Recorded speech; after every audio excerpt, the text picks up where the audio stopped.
Hey. Hi, everybody. Cheers, bitches. Did we all love the episode? Pretty great. Welcome. Thank you guys so much for being here. I wanted to start with a question for Justin. I'm curious about it's the third season of the show, but for the girls, it's their second year of college. Are you giving me math on a Saturday morning? Yeah. How fast is the first train going? I am curious about, though, as a writer, you've been through, at this point, all of the major milestones that happen in 1 year of college. Yeah. How did you approach, keeping the show fresh when you already you have a move-in day again? You have to do all of those same milestones one more time. Well, we love that we can kind of hint back at a little bit of what the premiere for the first season was. But the thing that's so fun about sophomore year is these characters arrive on campus, they're shell-shocked, they don't know what's happening season one. And sophomore year, you come back and you're like, ugh, we are experts at college life at this point. And then life very swiftly is like, no, you are not. So it let us... The characters are in such a different place than they were when they first arrived, so their reactions to things are just different and fun. Amazing. Renika and Ilia, I don't feel like we see everything that goes on in your characters' lives, right? I have been wondering, as I watch the show, what are their majors? What do they do on it? Yeah, fundamentally, do you guys know, in your minds? That's a great question. I think Leela is just there. I think she passes all of her classes, but strictly on jokes. You know what I mean? That's how I pass. She's undecided. Yeah, sure. I like just that. vibing. I don't know. Yeah. I feel like she could be an amazing business major based on the fact that she's the full-on boss of a coffee shop. Right. I forgot. And she does business. Check. I think Willow is a communications major because that is the most basic major. I'm sorry if anybody. Does anyone here maybe? Raise your hands, everyone. I'm sorry. All the basic bitches. Okay. You're going to do so well with it. I think Willow is the type that won't do the internships after. You know what I'm saying? Yeah. You have to put a little extra effort. I think Willow is just always told her grandma she would go to college. So she went to college. Totally. Yeah. I wonder if we could bring our first guest up on the screen. Can we do that? Oh my gosh! Oh my god! Hi. So it's helpful. I know that we this have is crazy. I just have to take a moment to acknowledge this. Yeah, are you in France right now? I'm with you guys. I'm all in my PJs.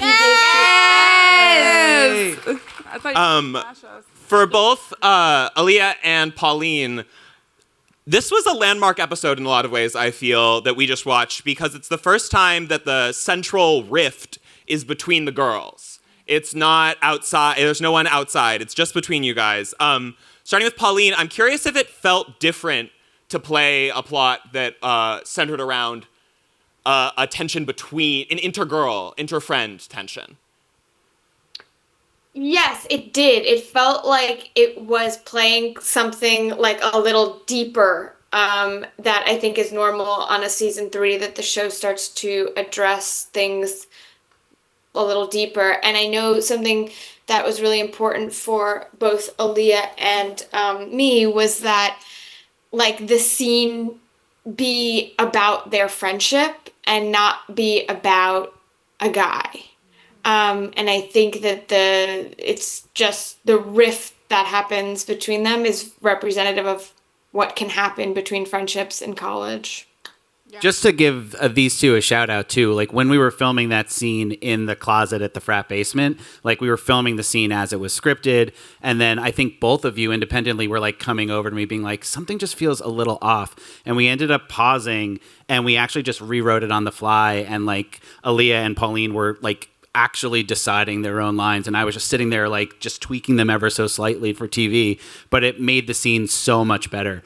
And the funny thing was we shot the original version of the scene I don't know, 11 times because we were trying to figure out what's slightly off. And then as soon as we had the new words, we filmed it 2-3 times for sound purposes.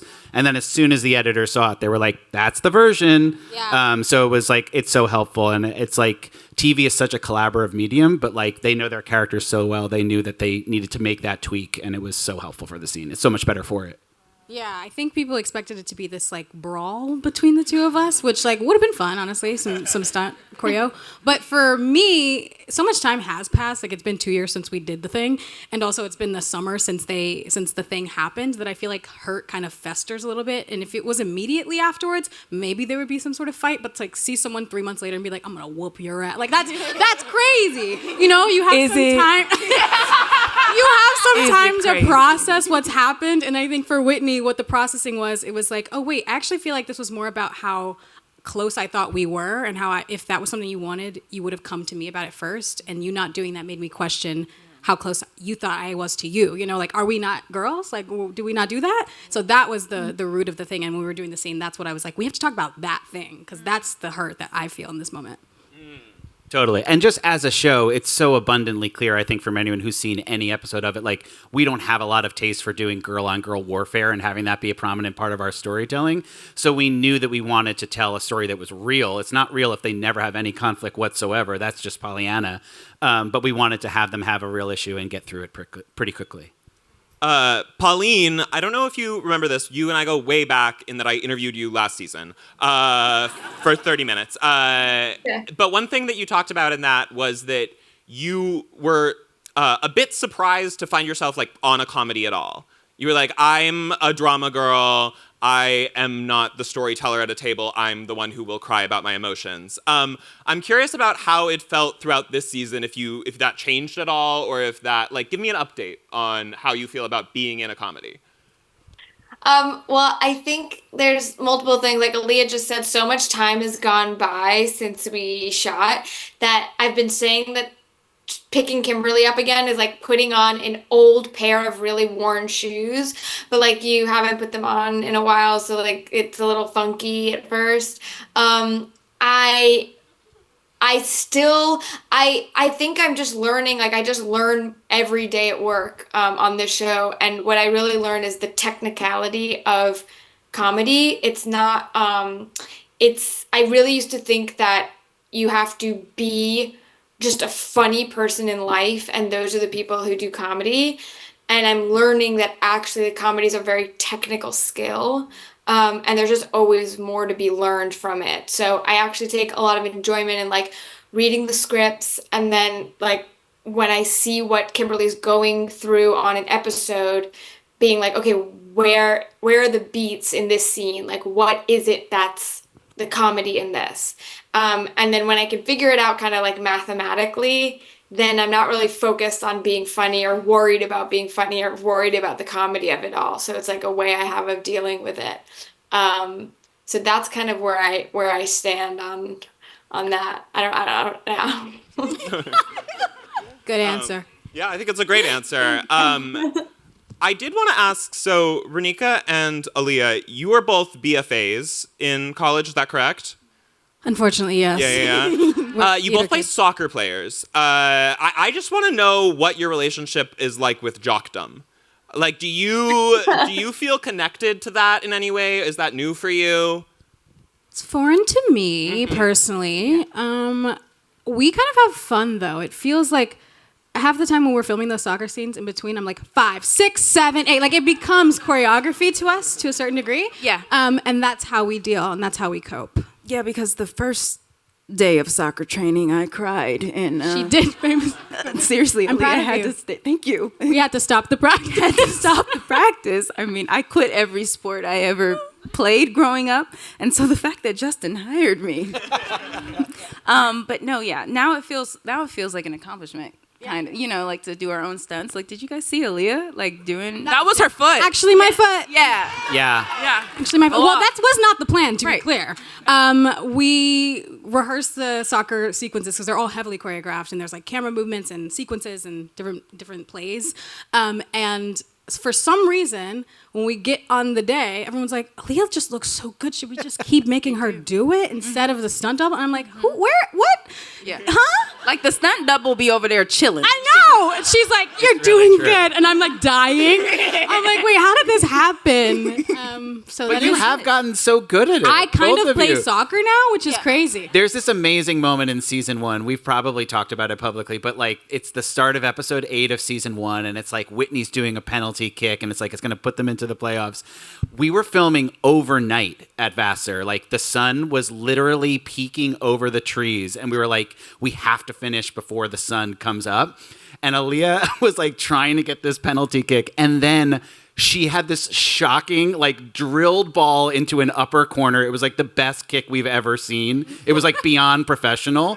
And then the reaction that's in the show, I think, is Aaliyah's genuine reaction. Like, how the fuck did I do that? Like, it was like literally a buzzer beater at like the sun peeking over us. And the soccer techs were all like, wow, what was that? Like, she could have been in the Olympics. Yeah, the start of a new career for me, actually. I think so. 5, 6, 7, 8. Okay, Pauline, I am going to let you go in a second. I did want to ask, I'm going to ask all of you this at the end, but I have to let Pauline go, so I'm going to ask her first. What college milestone you're excited to play moving forward in the show? The first one that comes to mind is a study abroad. Ooh. Okay. That's creatively difficult. I was like, yeah, Justin. We can make it happen. Semester at sea? She's often at France. Okay, Pauline, I'm going to let you go now. Thank you so much for joining. Thanks. Okay, bye, guys. Bye, Pauline. Love you. Bye. Hi, Stace. Okay, Justin, I wanted to ask about the fact that there's going to be, we haven't seen it yet, but there's going to be some reshuffling in this season. Obviously, Renee's Leighton is no longer going to be a part of the show moving forward. But I am curious about, I mean, when you have these ensemble shows, typically every single character that you write has to like play a specific tonal role. And what it was, I'm so curious what it was like to try to navigate reconfiguring the tones of the show. Totally. Yeah, it's like, each show is like kind of like a soup with different ingredients in it. And that's especially true of our show because I feel like the favorite scenes of the show are where everyone's sitting around in the common room together and they're all talking about some issue and everyone has a unique perspective on it. And like their lines couldn't be delivered by any other character in the scene. And so as you shift things up, like that is a task to figure it out. The fun thing was, naturally, college is just a world that just keeps expanding. Like, I think about my first year in college, and I'm like, I probably had like 10 close friends, and I probably held on to them like literal stuffed animals, being like, you're not going to go anywhere, right? Or you're going to this place for dinner, maybe I'll join you there. And, you're just like more timid. And then as you get into your sophomore year and beyond, you're just naturally expanding, walking through other doorways, joining groups, and your world gets bigger.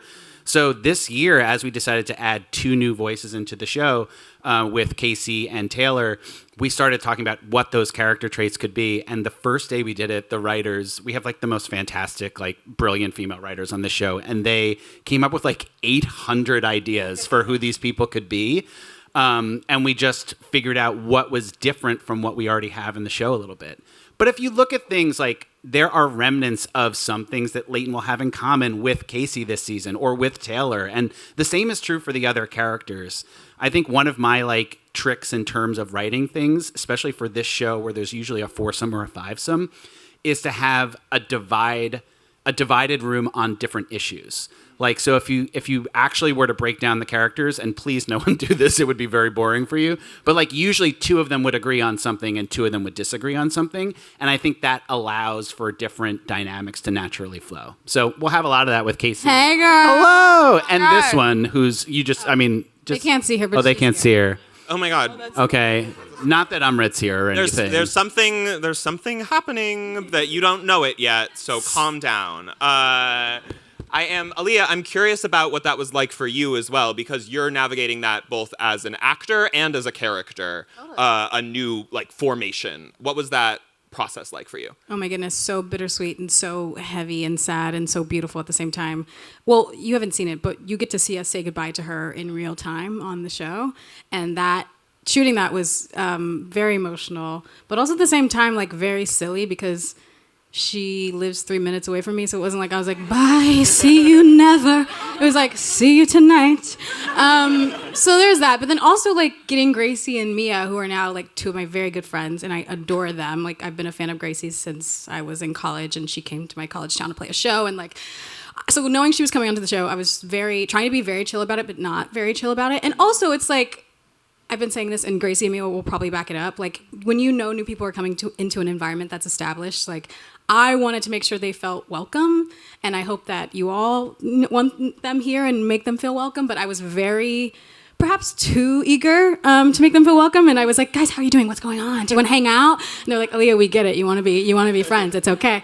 But I think we all had that energy of wanting to like take care of them and usher them into the space in a way. And so I think because we all came at it with such a like arms wide open approach, it really made the group dynamic solidify in a new, fun way that feels like truly one of my favorite. It's my favorite season this far. It's like so wonderful. Okay, I think we can bring our next guest onto the screen. Yay! Ami! That is wildly scary. Welcome! Well, I feel like the voice of God. You are.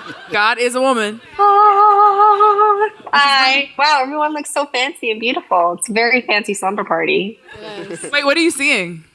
Me? I'm seeing a huge TV of my face. And then I'm seeing these small, beautiful... Not too small. Justin, you also look brown today. Brown people. Did you... I had a question that I think goes to both Ilia and Amrit. You two play like the two of the horniest people alive. You know it. I think in total, like if we were to look at them, I'm curious about how you make sure that feels like grounded and real, and also just like a true expression of something from inside. Of course. Honestly, I just play it for the real. That was not planned. I think, listen, I grew up in a very, very controlled situation. My daddy's a pastor. And if you know, you know. And I think, it all stems from love, sure. But there is something that happens when you grow up in a pressure cooker of always feeling like not only do I have the eyes of my parents on me, always, but everyone in the congregation is like, because I'm not Ilia, right? I'm Paulino's daughter. And so like that just had the very natural response. It's behavioral science, you know, that when I bloomed. And I think, and there's nothing wrong with it, you know? That's my answer. Why are you so horny? Well, Ilia and I are very similar in that way. We have very sheltered homes, so we sort of just, once we had the show, we were like, it's coming out. I mean, actually, once we left home, we were, yeah, it was not good for our families. But yeah, I think it's interesting. I think all of us are horny, really, and are sexual human beings to varying degrees. We just got to admit it. And for some reason, Ilia and I have characters that admit it to the 10th. So I just admit it in myself. Play for the real, like Ilia said. Is it too late to reprint all the posters for this season with the new tagline, I think all of us are horny? I'll get into that afterwards. We'll talk about that. Yeah. Amrit, I mean, Bella's had a tumultuous year. Out of all of the characters, she's the only one who tried to transfer and then failed. She has a 1.8 GPA. She's completely altered her path moving forward by this episode. She doesn't think that she's going to be a comedian anymore. I am curious about, like, do you have dreams for her moving forward? Do you read these scripts? Are you rooting for her to go a specific way? Or are you just like happy to have her along this journey? Absolutely. I'm selfish. I have desires for every character. And the character sits deep inside of me. I hope she finds her way back to comedy. We'll see if she does. Or you guys will see if she does. And I will say thank you to Bella because she's made me realize how much I like comedy. And I've started doing stand-up and failing publicly. And I'm learning a lot from that kid.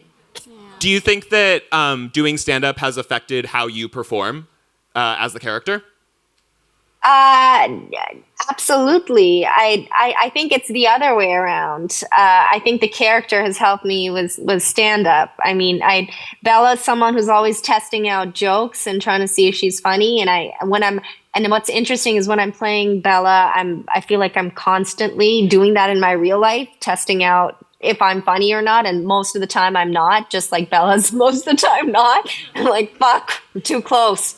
But yeah, that stand-up is all about failing, and I can be better at failing. But I opened up a theater with some of my most amazing colleagues. I'm at the theater right now, stepping out of rehearsal, and we do, inspired by all of this, and thank you to Sex Lives of College Girls, because without that money, I couldn't have invested in this theater. We have a stand-up stage underground. So that's phenomenal. And I'm so grateful to Justin and Mindy that I've been able to build my home. And where is that theater? Plug it. It's in Bushwick. Brooklyn's the biggest theater in Bushwick. And everyone who's in New York during my show, please come watch if you want to see me on stage. And yeah. So proud. Okay, I think we are wrapping up relatively soon, but now is the time when we're going to get back to the question that I promised moving. I gave you said that, and I was like, it. "Oh, we're gonna get a heads up. We get to think on this. We can What have was the answers." question again? Yeah. So the question that I want everyone to answer is what college milestone you're excited to play moving forward. We already heard study abroad. That's one. No one's allowed to take that. But Justin, we're going to start with you.